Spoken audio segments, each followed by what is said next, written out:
Selamat datang di Pojok Santai. Sebelum Anda mendengarkan audiobook ini, kami menginformasikan bahwa channel ini adalah review audio dari buku yang ada di Indonesia. Untuk membaca keseluruhan buku ini kami menyarankan membeli buku aslinya di toko buku kesayangan Anda, baik offline maupun online. Keberadaan channel ini dimaksudkan untuk membantu Anda mendapatkan pengetahuan dari buku-buku kesayangan Anda. Jangan lupa untuk subscribe, like, dan komen. Selamat datang di Pojok Santai, channel khusus yang membahas komik dan novel dengan cara asik. Wiro Sableng alias pendekar Kapak Maut Naga Geni 212 mendapati seorang darah yang terkena racun. Siapakah darah itu? Yuk temukan jawabannya di video kali ini.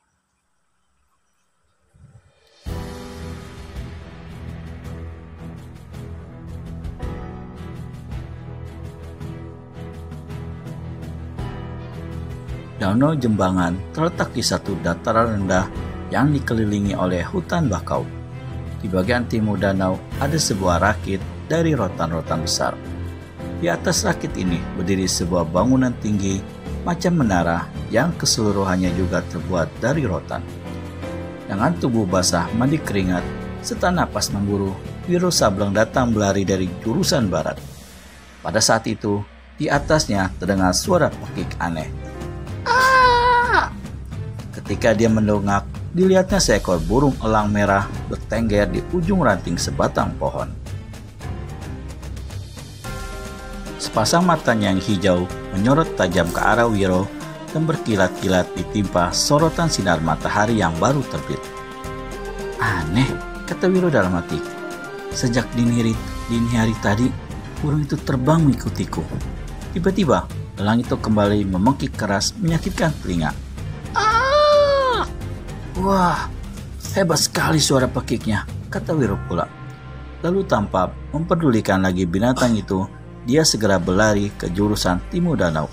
Di atasnya kembali elang merah terbang mengikuti dan terus-terusan mengeluarkan suara pekikan bising. Binatang celaka ini mengganggu saja, kata Wiro mulai kesal.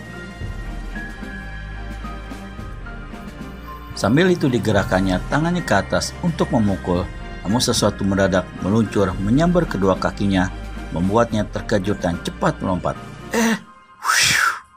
Ketika diteliti, ternyata serumpun akar bakau hampir saja menyerandungnya. Ini adalah satu keanehan. Semula Wiro menyangka yang meluncur ke arah kakinya itu tadi adalah ular, namun nyatanya akar bakau. Dapatkah tanaman yang tidak memiliki daya gerak itu meluncur aneh demikian rupa? Sementara itu, di atas kepalanya, elang merah masih terus terbang berputar-putar sambil tiada hentinya berkuik-kuik. Lagi kebingungan begitu, tiba-tiba satu sambaran angin menerpanya dari belakang. Wiro cepat melompat menghindarkan diri.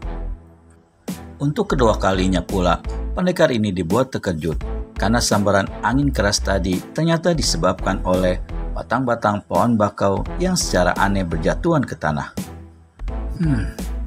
Kalau tidak ada yang mengendalikan, mustahil pohon-pohon ini bisa bergerak, pikir Wiro. Dia memandang berkeliling, namun tak seorang pun kelihatan. Akhirnya, dengan jalan kaki biasa, Wiro lanjutkan perjalanannya menuju bangunan rotan di tepi timur danau. Sejarak 20 langkah dari bangunan itu, tiba-tiba di sekelilingnya terdengar suara menderu.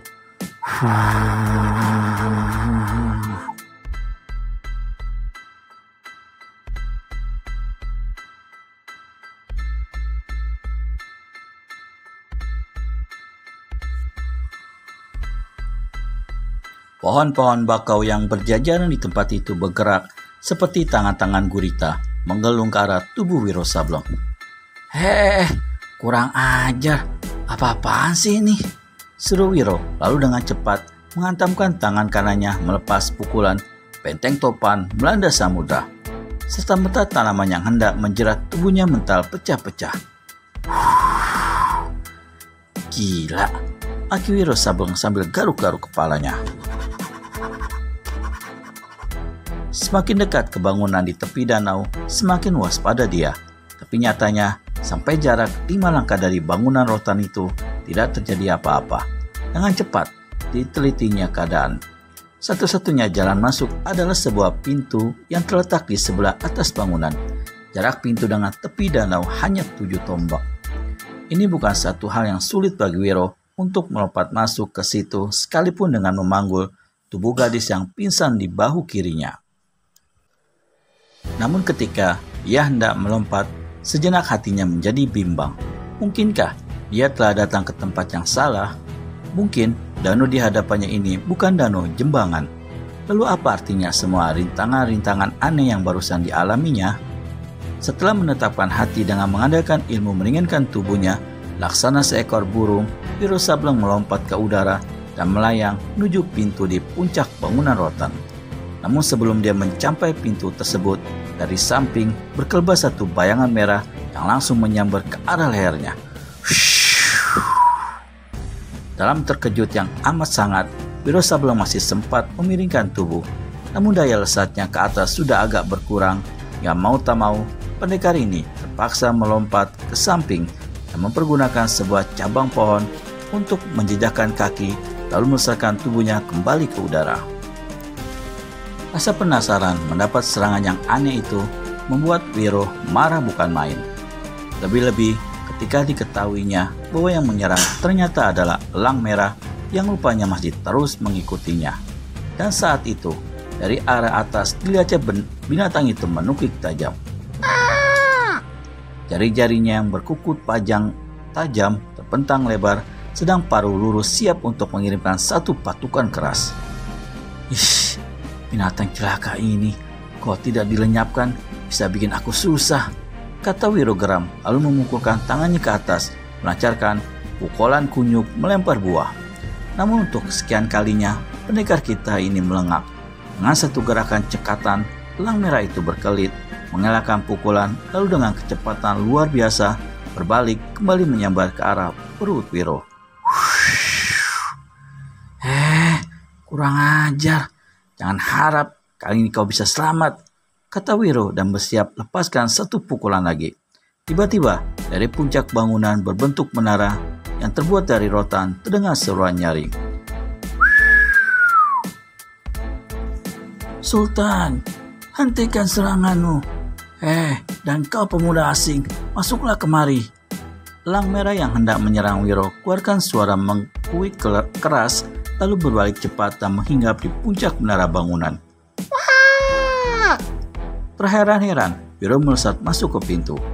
Ruangan di puncak menara rotan itu tidak seberapa besar, dan kalau saja dia tidak lekas-lekas menahan daya dorongan tubuhnya, hampir saja dia menabrak seorang lelaki tua yang terbaring di atas sebuah tempat tidur rendah terbuat dari rotan. Pemuda asing, kau siapakah? Apa kedatanganmu kemari membawa maksud baik atau buruk? Dari sambaran angin yang tak seimbang yang keluar dari gerakanmu waktu masuk ke sini, kau tentu membawa sesuatu di bahu kirimu. Saking terkejutnya, Wiro Sableng sampai berdiri dengan mulut menganga. Tetapi tidak, karena dilihatnya orang tua yang barusan bicara itu buta kedua belah matanya. Dan bukan itu saja, orang tua yang berambut putih bermata buta ini untung kedua kakinya sebatas lutut, sedang kedua tangannya terbelenggu oleh rantai besar berwarna biru. Dalam keadaan begitu rupa, bagaimana dia bisa berada di bangunan yang tinggi itu? Orang tua, sebelumnya aku ingin tanya dulu. Apakah danau di luar sana adalah danau Jembangan? Wiro bertanya untuk mendapatkan kepastian. Betul, jawab si orang tua pendek. Lalu sambungnya. Cepat terangkan, siapa kau? Apa yang kau bawa dan apa maksudmu kemari? Jika membawa niat buruk, sebaiknya lekas-lekas angkat kaki dari sini. Namaku Wiro, aku... tunggu dulu. Orang tua buta itu cepat memotong. Apakah kau bukannya si Sableng yang menggelar pendekar kapak maut naga geni 212? Wiro terkesima. Kira-kira begitulah, katanya menyauti. Tiba-tiba orang tua itu berseru girang dan sekali bergerak Tahu-tahu dia sudah duduk di atas pembaringan rotan. Lekas tolong aku. Keluarkan kapak naga genimu dan potonglah rantai yang membelenggu kedua tanganku ini. Bertahun-tahun aku menunggu kedatanganmu. Kini aku bebas. Karena hanya kapak saktimu itu yang sanggup memotong putus belenggu celaka ini. Akankah Wiro Sableng alias pendekar kapak maut naga geni 212 akan menolong orang itu? Temukan jawabannya di video selanjutnya hanya di channel Pojok Santai. Segera subscribe dan tekan tombol lonceng untuk mendapat notifikasi video terbaru dari kami. Terima kasih dan sampai bertemu kembali.